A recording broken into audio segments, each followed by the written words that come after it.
G'day everyone, Jai here for Metal on Tap, and I'm with these handsome gentlemen from Bowling for Soup. How are you today, fellas? Fantabulous.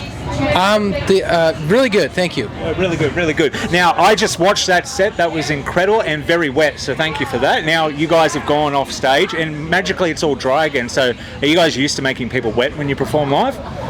Usually dry, but yeah. Yeah, it was a twist of fate, I guess, today for everyone to be wet for us. Yeah. Well, you definitely saw a couple of characters out there in the crowd. You had Santa Claus, you had Waldo, you even had Jesus out there. Do you normally get that over in the States, or is this tending to be a kind of an Aussie thing? Because we get a lot of people dress up for these things. We don't get a lot of that at Christmas time, usually like Halloween. Yeah. We get it from time to time, but like they were really serious about it today. Yeah, well, it's been 10 years, guys. Like, we had to dress up and, put in our Sunday best for you. How does it feel to kind of be back here after 10 years? Were you here last time? I was here 10 years ago, but it's before I was in Bowling for Soup.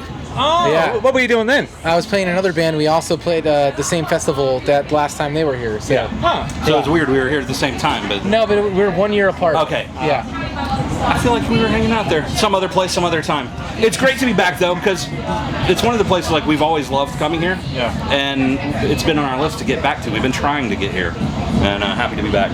Guess what? We're here. Yeah. And that's it. They're here now. You had a great turnout. You got the shows coming up next week as well, some headline stuff. What kind of people who may have come and saw you today, what can they expect at the side shows? We're just going to play the exact same show. I'm just kidding.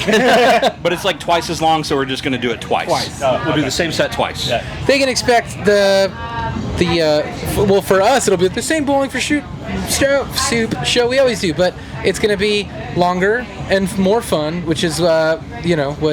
A little less time constraint because it's like our show and we'll have a longer set, so it's more of the same, but like just a little bit more of a flow. Yeah. Well, that's good, and that's one of those things. And now you're not just going to play the same songs twice, are you? Because when Limp Bizkit were here last year for Good Things, they opened with Break Stuff and closed with Break Stuff. I was like, I don't know, am I having an aneurysm or is that something going on? Funny you should say that, because we were planning on opening with Break Stuff and closing with Break Stuff, but I feel like we're going to change that up now. We're just going to play it twice in the middle now. Yeah. Yeah, I think it works better back to back. You talk about chainsaws for 10 minutes, why not do that? Why not do that? So what have you loved about coming back to Australia? I know it's the weather's not great today. How was Melbourne? I thought Melbourne was great. My personal favorite thing about Australia is that everybody's the nicest person ever.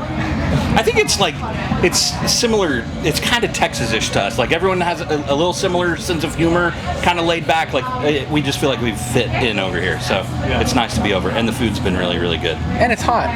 It's just hot. like Texas. So we're from Texas, so the hot is like, oh, we're home. Well, thinking about an hour when that sun comes up, it's going to get humid. So if you guys can run away before then, I think that's the best idea. Actually, we're going to get on an airplane and get the hell out of here before that sun comes up. And you're going to Brisbane, which is known for its humanity. There we go. I'm staying with humanity. All right, and now we have to mention it because we're talking about Bone Storm. Drew, come in and show the people your shirt real quickly on the back. Squat down. We might get some. Comes up on camera. Yeah. There we go. All right, so talking about Simpsons. Favorite Simpsons episode? Last Train to Springfield. Written by Conan O'Brien, actually. Yes. That's a good one. I'm going to go tappa, tappa, tappa when Lisa's learning to tap dance. And the teacher's like, when I was a kid, we didn't even have tappa, tappa, tappa. I would have killed for tappa, tappa, tappa. Oh, that's great. Now, you guys have been around the block for a little while now. You're playing all these shows. You're finally getting back out to Australia. What's next for Bowling for Soup? Like, what do you got on the horizon? Brisbane tomorrow. It's actually right after this. We're going to get on a plane and go to Brisbane. We're going to go home for the holidays, have a little bit of time with our families. We actually have a vacation after that. We're, as a band, going on vacation. Super excited about that. And then we have a UK tour in February. So, and it's actually not just any UK tour in February. So we took this festival specifically and these club shows in Australia as like a little bit of a break from the tour we've been doing since June, which is 20 years of A Hangover You Don't Deserve. So we were playing the album in full, and then we come back and play like 3 or 4 more songs that are, like people got to hear them live. So we're gonna do that in the UK, and then we're done with that tour. Like, not that I'm saying it sounded like relief, but I love doing it. It's just like we get to go back to just doing the Bowling for Soup show after that. But it's fun doing the album tour. Because everyone like likes the album, knows the album, like knows what's next because we're doing the songs in order. But it's a little bit constraining. Like we have to do that, and kind of our whole thing is like going with the flow and just seeing where what song feels right to play next. So after that February tour, we're back to just doing VFS shows. Yeah, and some festivals, and we're going to keep it pretty simple next year as far as like what we're doing. Like not such long tours like we did for the album tour, but like we have a lot planned. When you first started to decide to do the Hangover You Don't Deserve tour, a lot of bands are doing these 20 25 years, and they're playing like their first big album live in full.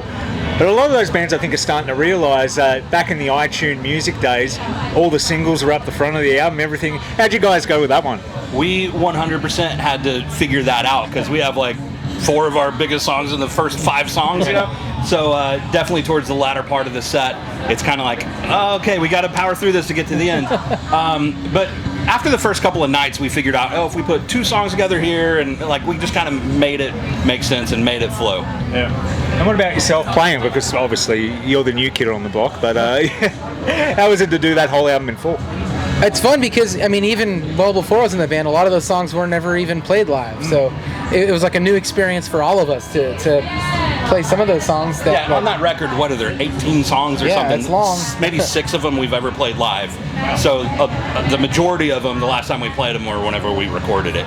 So we kind of had to get back together, and we don't ever rehearse, but this time we kind of did a little bit. Twice. Yeah. 2 whole times.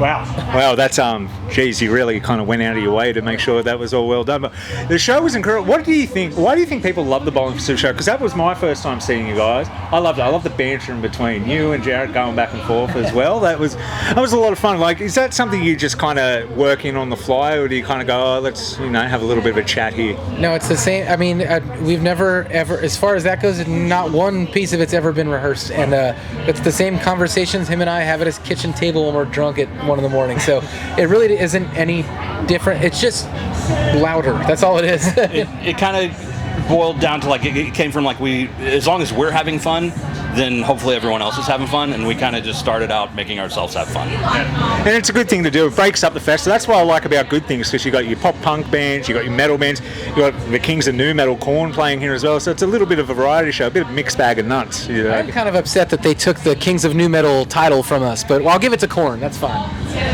Well, I always saw 1985 had that new metal ring to it. Yeah. Anyway, gentlemen, it's been a pleasure to have you here today. Is there anything you want to say to the Australian fans before I let you go? I like Australia. Say thanks for having us back. Can't wait to come back again. Beautiful. Thank you, gentlemen. It's been a pleasure. Thank you. Cheers.